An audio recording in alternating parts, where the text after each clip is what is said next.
இங்கே இந்த லேடி இந்த ஃபைல்ஸை பார்க்கும்போது வந்துட்டு மறைக்கப்பட்ட இன்ஃபர்மேஷனை லைட்டில் வச்சு பார்த்தோன்னே உள்ளே இருக்க இன்ஃபர்மேஷன் தெரிஞ்சிருது. ஸோ இன்ஃபர்மேஷன் தெரிஞ்சோடனே அவங்க என்ன பண்ணுறாங்கன்னா வந்துட்டு அங்கே ஆல்ரெடி அவங்களுக்கு வந்துட்டு ஒரு ரெட் ஸ்டோன்ன்ற ராக்கெட் வந்துட்டு ஃபெயிலியர் ஆயிடுச்சு. ஸோ ஏன் ஃபெயிலியர் ஆச்சு அப்படின்றது அது கிடைக்க வச்ச இன்ஃபர்மேஷனை வச்சு இவங்க வந்துட்டு ஒரு பயங்கரமான டஃப்பான ஒரு ஃபார்முலாவை போடுறாங்க. அந்த ஃபார்முலா அந்த மறைச்சிருந்தாங்களோ அந்த பிளாக் கலரில் அதில் இருக்க ஃபார்முலா வச்சு போடுறாங்க. அந்த ஃபார்முலா வச்சு கிராக் பண்ணும்போது அவங்களுக்கு வந்துட்டு அர்ஜென்ட்டாக வந்து ரெஸ்ட் ரூம் போக வேண்டியதாகிடுது. அதனால் அவசரமாக ஓடுறாங்க.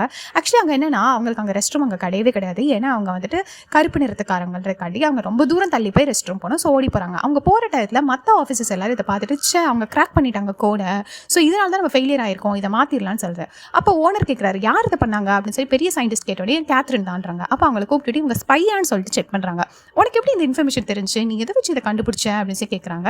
ஆனால் அவங்க சொல்கிறாங்க வேறு ஒன்றும் இல்லை சார், நான் லைட்டில் அந்த பேப்பரை தூக்கி பார்த்தேன், அதில் வந்துட்டு அந்த பிளாக் கலரில் அவங்க மறைச்சிருந்தது எனக்கு தெரிஞ்சிச்சு, அந்த இன்ஃபர்மேஷன் வச்சு தான் சார் நான் பண்ணேன் அப்படின்னு அவருக்கு இவங்க மேலே ஒரு நல்ல ஒப்பீனியன் ஏற்படுது.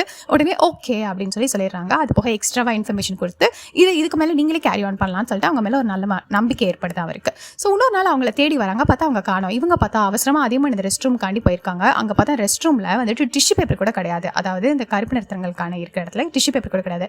நினைஞ்சிட்டு மறுபடியும் இங்கே வராங்க. வந்தோடனே அவர் கேட்குறாரு என்ன எங்கே போயிருந்தா அப்படின்னு. வந்துட்டு இவ்வளோ நேரம் காணோனியா அப்படின்னு வந்துட்டு நான் ரெஸ்ட் ரூம் போயிருந்தேன் சார் அப்படின்னு. இதெல்லாம் நம்புற மாதிரியா இருக்குது, கீழே இறங்கினோட ரெஸ்ட் ரூம் இருக்குது, அங்கே போக முடியலையோ அப்படின்னு சொல்லி கேட்டோடனே சார் அப்பெல்லாம் கிடையாது, எங்களுக்கு அப்பெல்லாம் கிடையாது, நான் ரெஸ்ட் ரூம் போனேன், அந்த என்டையர் கேம்பஸை தாண்டி ரொம்ப தூரம் போகணும், நான் பைசைக்கிள் ஓட்ட முடியாது, இங்கே இருக்க காஃபி பாட்டை நான் தொட முடியாது, அது போக நான் ஹீல்ஸ் போடக்கூடாதுன்னு சொல்லி அவ்வளோ இது இருக்குது. எல்லாத்துக்கும் காரணம் நான் கருப்பு நிறம், நான் இங்கே நாய் மாடி வேலை பார்க்குறேன் சார், அதுவும் ராத்திரியும் பகலும் வேலை பார்க்குறேன், ஆனால் ரொம்ப முக்கியமாக இங்கே நான் தொட்ட காஃபி பாட்டை கூட இங்கே யாரும் தொட மாட்டாங்க அப்படின்னு சொல்லி அவங்க வந்துட்டு ரொம்ப ஆக்ரோஷமாக பேசுகிறாங்க. அவங்க மனசில் இருக்க வேதனையை உடனே எல்லா ரூமில் இருக்க எல்லாரும் அப்படியே ஸ்பீச்லெஸ் ஆகிடுறாங்க, அமைதியாகிடுறாங்க. இவங்க அவ்வளோதான் எக்ஸாஸ்ட் ஆகி அவங்களே வந்துட்டு வெளியேறாங்க.